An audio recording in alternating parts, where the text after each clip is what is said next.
Hi, I'm Josiah, and today I'm going to talk about Halloween and just about how dark its origins are and just how generally what an evil day it is. So, to first understand this, we have to look back and see what is Halloween. We know that it's on October 31st. We know that well, it's said that it is the spookiest day of the year. And it's the whole premise of it, as many of you probably well know, is to just be spooky. But if we look back at that, it has a much darker, more pagan origin. So, let us look at the name of Halloween, what it means. It comes from an older term, which was a 3-day Catholic holiday. It comes from All Hallows Eve, which you've probably heard of before. It started off the festival, the 3-day festival, which was All Hallows Day, then All Saints Day, and All Souls Day, taking place in I believe October 30th, October 31st, and November 1st. And it was a time of remembering. This 3-day festival is the time of remembering dead saints, martyrs, etc., etc., holy figures. Now, that was not, it was way different than how we know Halloween today. For you see, while they were praying for the saints and martyrs so they wouldn't go to purgatory, it wouldn't become Halloween as we know it until they started the oh my goodness, it's either the Crusades or not Crusades. I don't know the proper terminology, but they started Christianizing Europe, and they were going out to the Celtic and those European countries out there and began converting them. And the whole Catholic Church, I'm not hating on Catholics, just so you know, but the whole Catholic Church was founded off of Emperor Constantine, Pope Constantine. And his philosophy for everything was, why don't we take something that's holy, something that's scriptural, and make it and insert it, mix it with some of the pagan religious aspects to it. So therefore, the pagans will be willing to celebrate it, will be willing to receive it. That's why you end up having, like, Yeshua, the Hebrew name, being turned to Jesus, which sounds like Zeus, and several other parables of that is where he mixes Greek and Roman mythology with the Hebrew Bible, with the Torah, with Yeshua. One such example was, man, it's like Solomon's Day or Samhain's Day or something. It's a Celtic religion. Coincidentally, served on October 31st, believe it or not, in that same 3-day period. And Samhain's Day, it was either Ireland or Scotland, one of those Celtic countries. They would believe that portals would open up, that the veils between worlds opened on those days, and that the gods and angels and fairies and demons and goblins would come out those nights, and they would wreak havoc on the living, on the humans that live there. So they would end up doing, the Celtics would, all of this paganism because they were terrified for their lives. One such pagan tradition was that they started dressing up in costumes and funny masks, scary masks, because they hoped that the goblins, demons, angels, gods, anything that was spiritual would see them and they wouldn't attack them because they would think that they were just another demonic entity wandering the plains, wandering the mortal realm.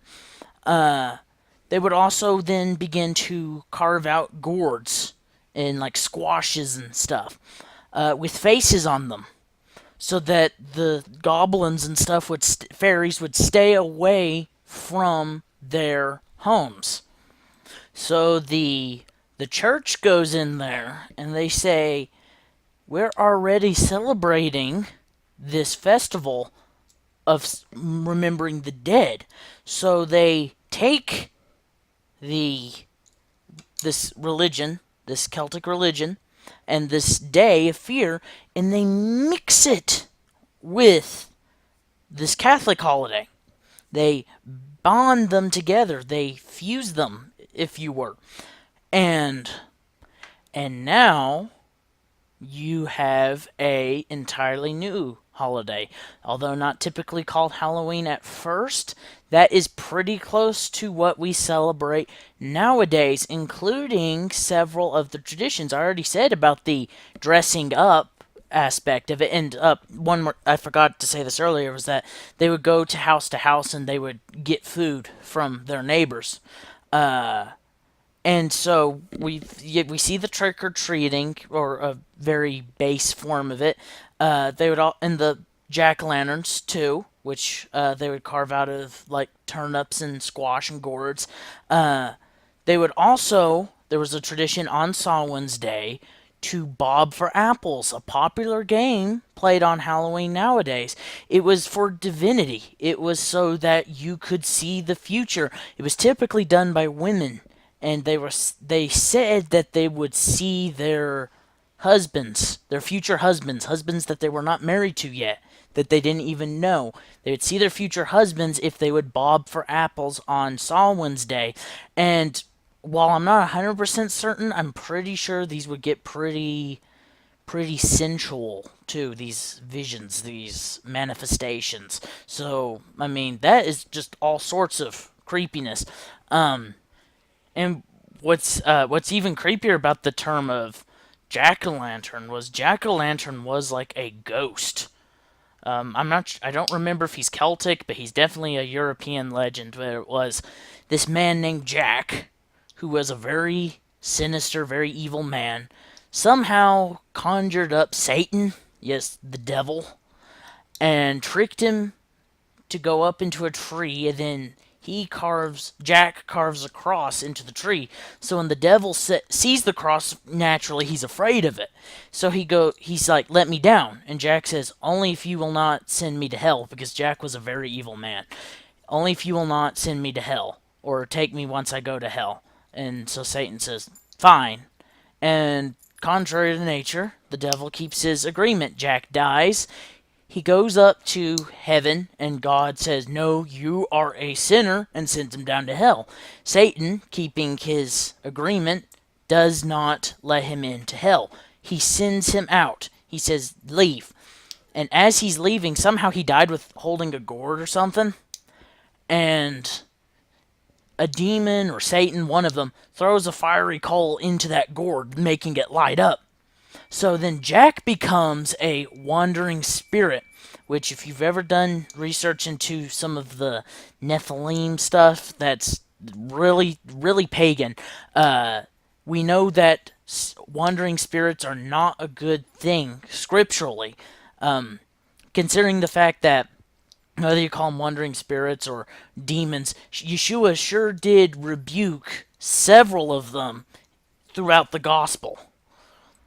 Another fun little side note is that witches, still to this day celebrate Samhain's Day. Now, they say it's not as extreme as it, like lighting bonfires, which bonfires is a Samhain's Day thing too. Just, that's not necessarily a Halloween thing, but just thought that was a fun fact.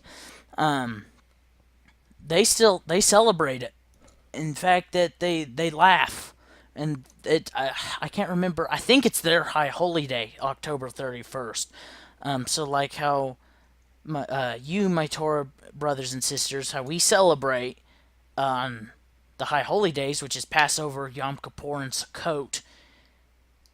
If I might be missing one of the other ones. I can't not remember, but I'm pretty sure it's Passover, Yom Kippur, and Sukkot. How we celebrate that on that day, on those days, they celebrate their high holy days on October 31st. And in fact, on like if you go on online chats and stuff, which chats and message boards and stuff, they say thanks Christians for making our high holy day so popular. So they laugh at those who believe in the Bible, those who believe in the Messiah, because they're the ones pushing it forward. They were the ones that, in a sense, created this holiday. And just to, if you cannot believe it, there's more. Is pretty much every culture around the world has a Day of the Dead, if you will, a festival celebrating the dead, celebrating darkness, celebrating scariness on October 31st, or that October 30th through like November 2nd. You have, I know I'm going to butcher this, but like Dios de la Muertos, which is Day of the Dead. If I butchered that, I apologize. You have Day of the Dead, which was, it was either Mayan or Aztec, one of those one of those Native American cultures in Mexico. And when the conquistadors came, they brought the cross with them. They brought truth. What did they do? They see that they're celebrating this Day of the Dead. They're celebrating their dead relatives coming back from the grave on October 31st. They're worshiping a pagan goddess. So what do? They bring Christ into it. They bring the cross into it. They bring the Bible into it. Now you cannot separate the two. The modern Day of the Dead is a hybrid between All Hallows Eve, All Saints Day, All Souls Day, and this I forget what the original one was called, but the original holiday, the original Hispanic holiday. Africa has their own Day of the Dead, which the witch doctors of in the little villages will put horrible curses on the villagers if they do not give him supplies, if they do not give him their food, their harvest, or a portion of their harvest. And once he approves on them, once he approves that they've made the transaction, he will not curse them. And he will carve out a gourd with a face on it. And he will hand it to them. So, therefore, when he summons the demons, or I can't remember if he summons them or if they're just wandering around that night, they will not haunt them. What does is that, just imagine that, as we are that for the Africans is a scary time. In fact, that the story I was telling you was from an actual Christian man. He was saved. He came to America with his friend, and he was terrified because he came on Halloween, October 31st, or a little bit before. And so naturally there were spider webs and skeletons and witches and gravestones and jack-o'-lanterns all over the place. And he was terrified. And so when his friend asked him, which was a Christian, what's wrong? What's the matter? And he's like, why are you not scared? And he goes, it's just Halloween. And he goes, you are playing, I can't remember his words exactly, but it was basically you're playing with forces you cannot control. The thing we have to remember is that when we're decorating with things that are dead, I know Day of the Dead, I'm not sure about you guys, but at least in my area, Day of the Dead stuff has been like super popular. I've never seen this much Day of the Dead stuff sold alongside the Halloween stuff. It's just so popular. But if you're grabbing these Day of the Dead things, if you're grabbing these Halloween things and you're hanging up skeletons and ghosts, which we know ghosts are not good because they're demonic spirits, if we're hanging up all of these dead things, and then we will turn around and praise the Father and praise the Son, who are life. Yeshua says he is the way to everlasting life. How dare we turn around and deify and decorate our homes in that which is dead? In the Old Testament, God would have the Israelites, they were unclean if they just touched a human bone, an old human bone. Not even one that, I guess, freshly decomposing too, but just a human skeleton. They were unclean. They could not offer sacrifices to him. So why are we putting even plastic things up in our homes, glorifying the dead, in a sense, worshiping the dead, even though we, in a sense, are not bowing before it? It does glorify it. It romanticizes it. We know that Yeshua defeated death. So why are we putting up in our house? Why do churches have Halloween parties? They call it trunk or treat because they're trying to teach kids about Jesus. Kids are not going to learn about Jesus when you're giving them candy. It's just not. You don't give something pagan and then say, oh, by the way, here's Jesus. That's what the church did with Samhain's Day. That's what they did with Day of the Dead. And look at it. With Samhain's Day, you've got witches and people that are still into the Celtic stuff that celebrate on that day. They worship on that day because it's a day of darkness. The dimensions to the other world are open. The portals, I mean. And then you have Hispanics, which is a very big thing in Mexico and I guess the Southwest too. Very big thing. You have them painting up as skeletons, and again, I'm not hating on Hispanics. I'm just saying the holiday. That's just what it is, period. They dress themselves up as skeletons. They throw the cross up. They throw this goddess up. They hang skeletons, and they have the sugar skulls, and it's just creepy.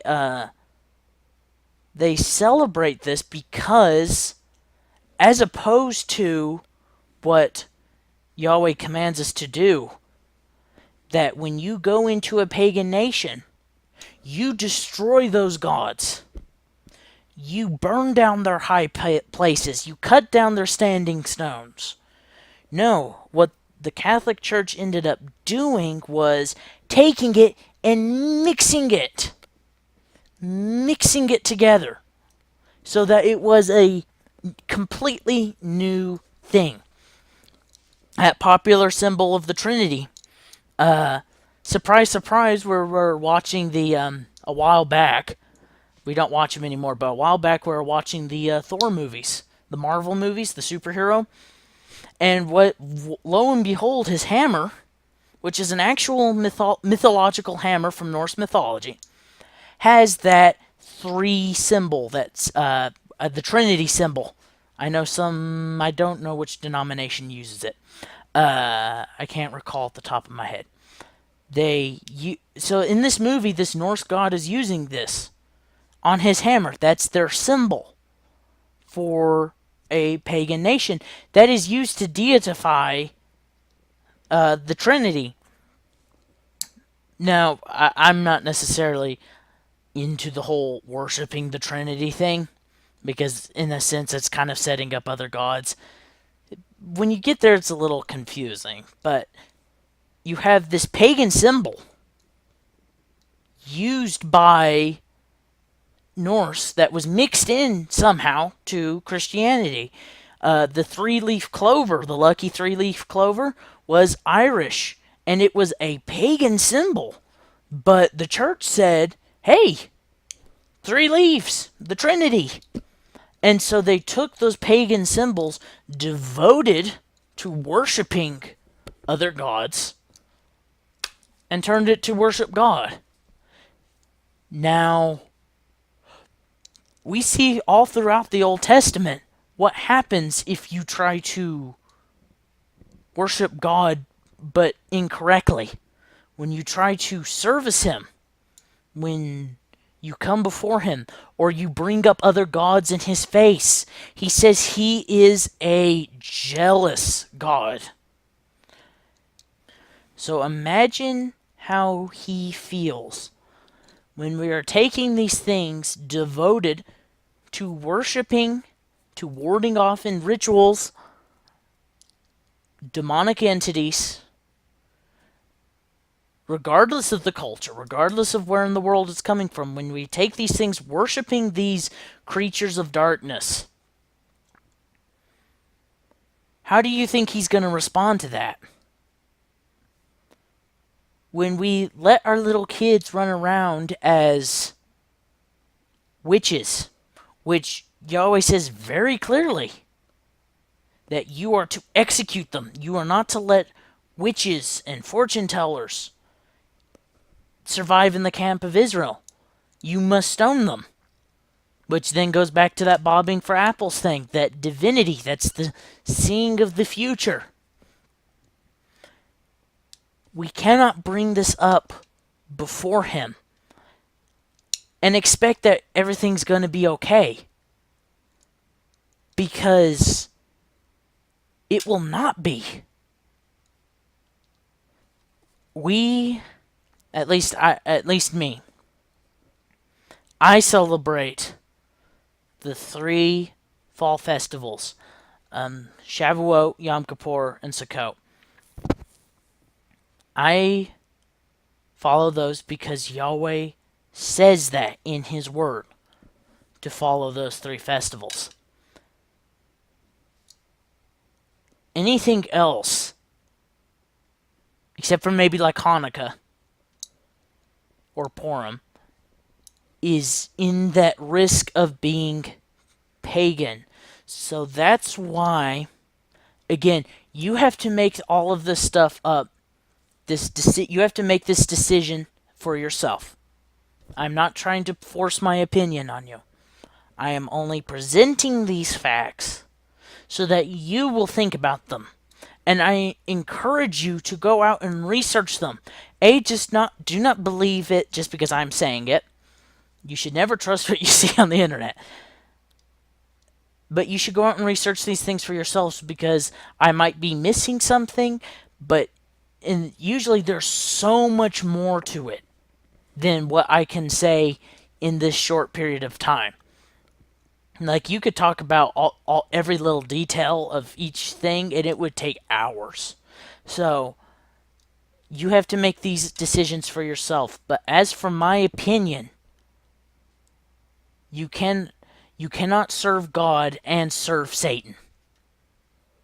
Witches sure think that you can talk to Satan on this day, on October 31st.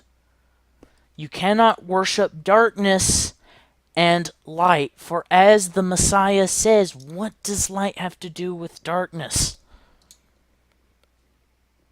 What does good have to do with evil?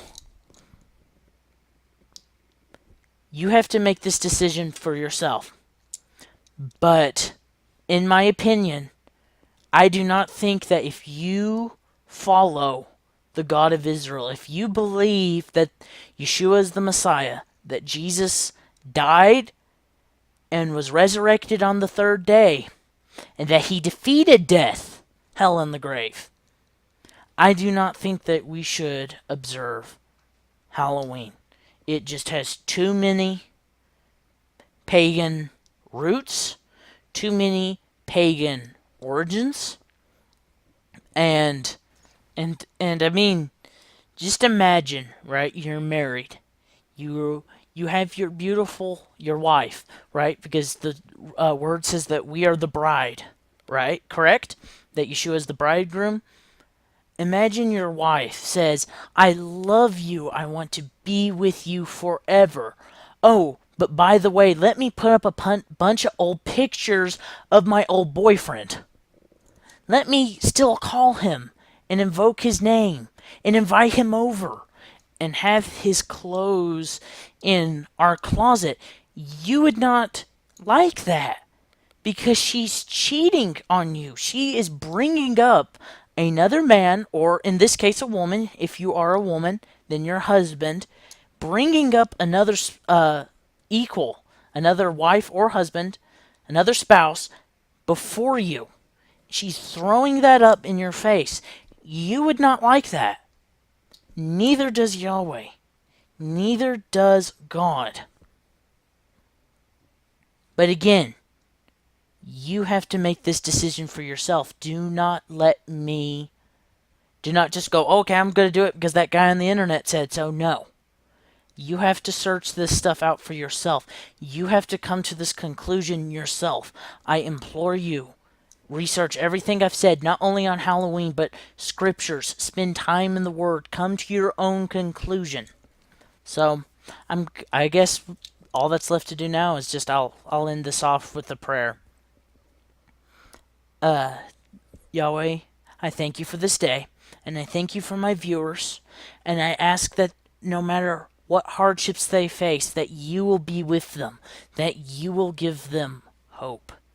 And Yahweh, I thank you for sending your son Yeshua to die for us, that he has defeated death, that unlike the Celtics and the ancients, they don't have to worry whether it's true or not, that spookies will be coming from beyond the grave, because you have defeated death, and I glorify you for that. And Yahweh, I ask that with my viewers, that whoever is listening to this, that you will give them your discernment and your wisdom, your intuition, so that they can come to a conclusion themselves. I pray that they will research everything I've said here and do not take any of this as fact, but that they will do their own research and that they will read your word and see it for yourself, and that you will show them the correct way. I thank you, Yahweh, and I pray for the peace of Jerusalem. Amen.